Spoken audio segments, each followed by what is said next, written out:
जय जगन्नाथ, जय श्री कृष्ण, राधे राधे और जय द्वारकाधीश। आज एक विषय लेंगे हम लोग। मतलब ये विषय मैंने इसलिए लिया क्योंकि कुछ दिनों से मेरे अंदर इस चीज़ को लेके एक मंथन चल रहा था। विषय ये था कि द्रौपदी का चीरहरण और कृष्ण का आना। तो द्रौपदी का चीरहरण और कृष्ण का आना, पर कृष्ण देर से क्यों आए, ये मेरे अंदर प्रश्न चल रहा था। जब चीरहरण हो रहा है उससे पहले वो क्यों नहीं आए? जब ये घटनाक्रम का ये घटना होने से पहले कृष्ण तो सब जानते हैं ना, कृष्ण को तो सब पता था, तो कृष्ण ने ये होने क्यों दिया? क्यों वैसा एक स्त्री की मर्यादा के साथ खेलने तक गए? क्यों उन्होंने शुरू में ही इस चीज़ को नहीं रोका? ये मंथन मेरे अंदर चल रहा था, ऐसा क्यों? तो इसलिए मैंने इस विषय को लिया।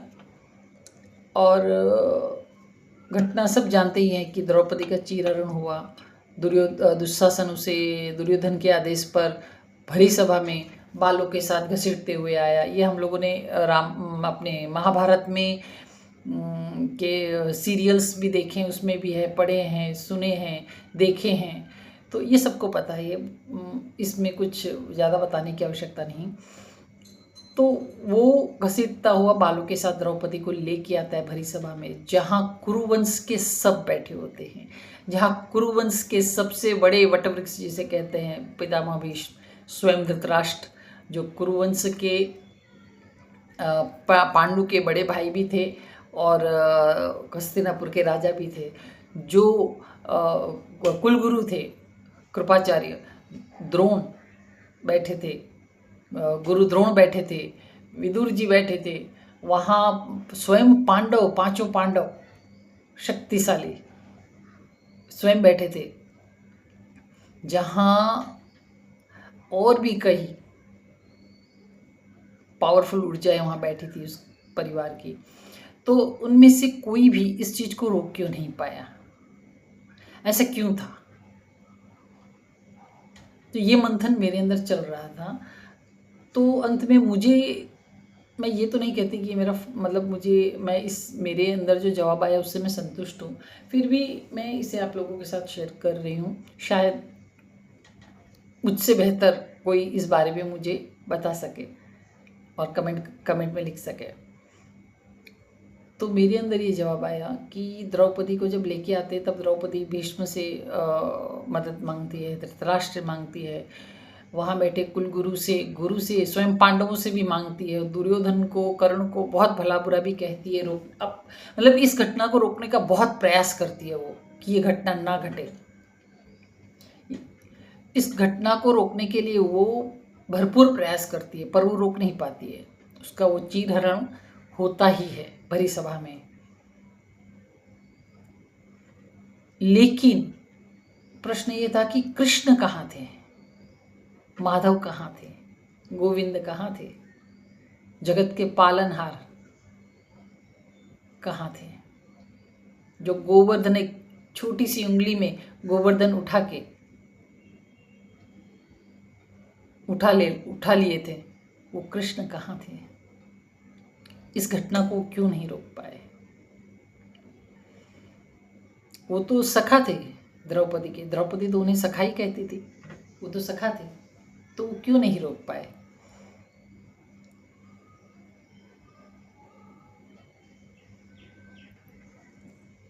यहाँ आता है मैं। द्रौपदी ने, मतलब अब मुझे ये एहसास हो रहा था, जब मैं मेरे अंदर ये मनोमंथन चल रहा था, तब कहीं ना कहीं मेरे अंदर ये एहसास जाग रहा था कि संसार में लोगों से मदद मांगने से बेहतर है आप ईश्वर से मांगो। ये कलयुग है, इसलिए नहीं, उस युग में द्वापर में भी यही था। परिवार के अंदर ही एक पुत्र वधू का चीरहरण होता है, परिवार के बुजुर्गों के सामने होता है, लेकिन वहाँ उन्हें कोई रोक नहीं पाता है। आखिर वहाँ जब समर्पण का भाव द्रौपदी में आता है और वो कृष्ण से मदद मांगती है, महामानवियों को छोड़कर, उन मानवियों को छोड़कर जब वो कृष्ण से मदद मांगती है, तब वो ब्रह्मांडीय ऊर्जा, वो विश्व चेतना जागृत होकर उसके लिए कार्यरत होती है और वो कार्य करती है। और ये होता है मैं का भाव छोड़ना और समर्पण का भाव जागना। जब तक वो लोगों से मदद मांग रही थी, स्वयं के वस्त्र को यूँ पकड़ के खड़ी थी और चिल्ला रही थी, तब तक उसके अंदर ये भाव था। मैं ये कहना भी गलत होगा कि अपनी सुरक्षा के लिए हम लड़े नहीं, लेकिन जहाँ अपने ना हो, खड़े ना हो, इतनी बड़ी इतनी भयावह स्थिति में भी अगर घर के बुजुर्ग वहाँ कुछ नहीं बोल रहे हैं, तो वहाँ ईश्वर का आश्रय और समर्पण आपकी कहीं ना कहीं रक्षा करता है। आज की तारीख में इस संसार में ऐसे बहुत से परिवार हैं, बहुत से घर हैं, बहुत से लोग हैं जिनके साथ परिवार के अंदर बहुत भयावह घटनाएं घटती हैं और चमत्कार नहीं होते हैं। तो चमत्कार करने के लिए हमें ईश्वर को समर्पण का भाव देना पड़ता है। ये बहुत मतलब हमारे जीवन के साथ भी ये मतलब जो आध्यात्मिक व्यक्ति हैं, ये जो बात मैं बता रही हूँ या जो बात मैं कर रही हूँ, ये आध्यात्मिक लोगों के लिए है। ये बुद्धिवादी लोगों के लिए है ही नहीं मेरी बातें। अगर आप बुद्धिवादी हैं तो प्लीज़ मेरा वीडियो देखना ही मत। अगर आप भाववादी हैं तो आप समझ पाएंगे इस बात को, और बुद्धिवादी हैं तो आप देखिए ही मत। ये मेरी रिक्वेस्ट है।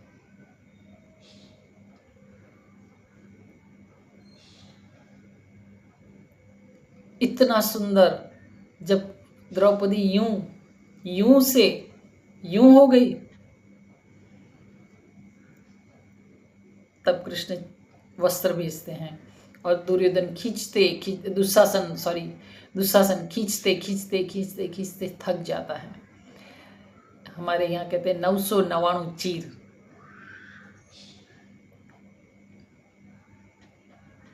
नौ 99 चीर आप्या कहना है द्रौपदी ने लाज राखवा। तो सोचो, क्या उतना समर्पण हमारा है? क्या हम हर परिस्थिति में उतना समर्पण ईश्वर को करते हैं? हम ज़्यादा से ज़्यादा क्या करते हैं, भगवान मेरी ये प्रॉब्लम है, सॉल्व कर दो, मैं अगरबत्ती करूँगी, मैं धूप करूँगी, मैं 2 नारियल चढ़ाऊँगी, मैं ये करूँगी, मैं वो। हम वहाँ व्यापार कर डालते हैं,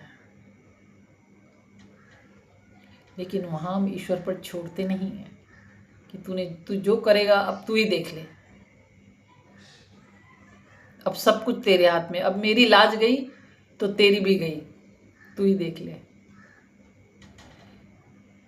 इतना भाव, ये इतना सहज भी नहीं है, हम सब जानते हैं। मैं स्वयं भी ये बात कर रही हूँ, लेकिन मैं भी जानती हूँ इतना सहज नहीं होता है। जब परिस्थिति, ये तो हम महाभारत की घटना सीरियल में देख लेते हैं और बोल लेते हैं, या व्यासपीठ पर से महाराज जी हमें कह देते हैं, लेकिन उस समय उस घटना को भोगने वाली वो द्रौपदी, उसकी स्थिति, सिर्फ उसकी स्थिति को अगर हम समझें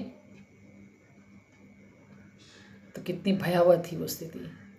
परिवार के अंदर, राजसभा में, राजा भी घर का, चीर खींचने वाला भी घर का, दासी बनाने वाले, दाव पर लगाने वाले भी खुद के, सब अपने, कोई बाहर का नहीं। लेकिन बचाने आने वाला कौन? वो ब्रह्मांडीय ऊर्जा।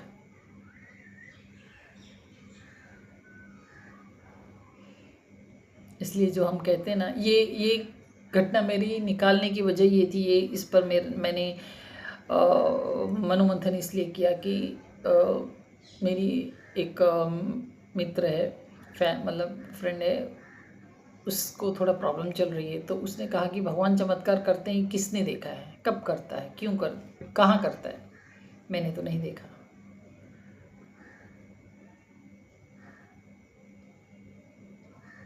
इसलिए मेरे अंदर ये विचार आया और मैंने इस पर मनोमंथन किया। उसका ये बात मुझसे करना और फिर ये घटना मेरे दिमाग में बैठना, द्रौपदी के चीरहरण की। ऐसे तो बहुत सी घटना है जहाँ कृष्ण ने चमत्कार किए हैं, लेकिन ये एक ऐसी घटना है जो हमारे जीवन से भी जुड़ती है। परिवार के अंदर ही सब कुछ चलना, उसके अंदर हमारे अंदर समर्पण का भाव और विश्व चेतना पर, उस ब्रह्मांडीय ऊर्जा पर विश्वास रखना। कहते हैं ना, जो ब्रह्मांड में है वही हमारे अंदर है, जो हमारे अंदर है वही ब्रह्मांड में है। तो उससे कनेक्ट करना खुद को हे कृष्ण और हे माधव के साथ। ये चमत्कार तभी होते हैं। मुझे ये, मेरे अंतर्मन से मुझे यही जवाब मिला कि समर्पण पूर्ण होना चाहिए। जो है जैसा है, हमें हमारा कर्म अवश्य करना चाहिए। कृष्ण ने ये भी कहा है कि हम हमारा कर्म करें। ये सब जानते हैं, ये मुझे मतलब मैं कोई यहाँ प्रवचन ऐसा नहीं देने वाली, बट ये सब जानते हैं कर्म तो सबको करना होता है। लेकिन उस कर्म में अगर आपका अहंकार मैं जागता है, जो द्रौपदी में था, उसने वहां सभा में बैठे हर एक लोगों से मदद मांगी, उसने खुद को बचाने के लिए बहुत लड़ाई लड़ी कि ये घटना ना घटे, मेरा चीरहरण ना हो। लेकिन जैसे उसके कर्म में समर्पण का भाव आया, उसके कर्म में से मैं हट गया और तुरंत उसका चमत्कार देखिए। कृष्ण ने चीर 999 चीर आप्या कृष्ण है અને द्रौपदी ने लाज राखी भरी सभाમાં। ये था चमत्कार। द्रौपदी की लाज रखी, मतलब 999 चीर, मतलब वो वस्त्र भेजे 999 और द्रौपदी की लाज रख ली। तो आध्यात्म में एक ही चीज़ है, आध्यात्म आपको निष्क्रिय नहीं करता है, वो आपको बहुत ऊर्जावान बनाता है। ये मेरा व्यक्तिगत अनुभव है। हाँ, आप आध्यात्मिक हैं या आप पूजा पाठ करते हैं, इसमें फ़र्क है। आप रोज़ मंदिर जाते हैं, पूजा पाठ करते हैं, धर्म ध्यान करते हैं, दान पुण्य करते हैं, वो सब सही है, लेकिन क्या आप आध्यात्मिक हैं, ये भी समझना पड़ता है। अध्यात्म आपको कभी भी निष्क्रिय नहीं करता है, वो आपकी ये तीसरी आँख, ये जो आज्ञा चक्र है ना, ज्ञान का चक्र, ये खोलता है। और जब द्रौपदी ने पूर्ण समर्पण किया, तब कृष्ण ने चमत्कार भी दिखाए।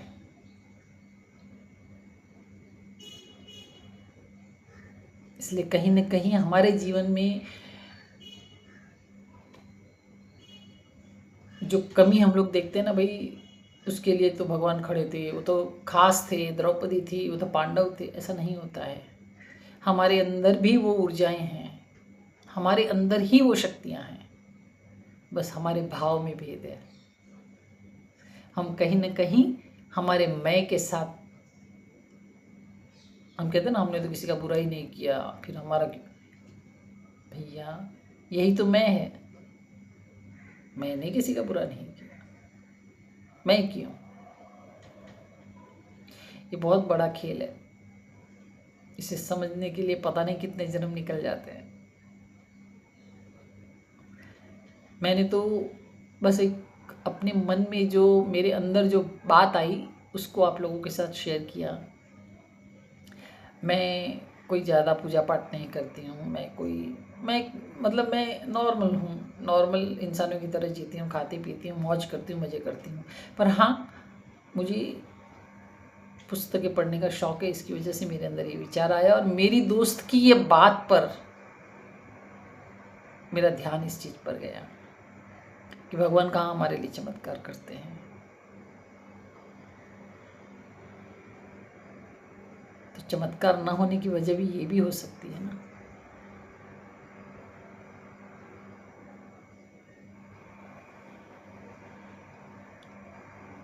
राधे राधे।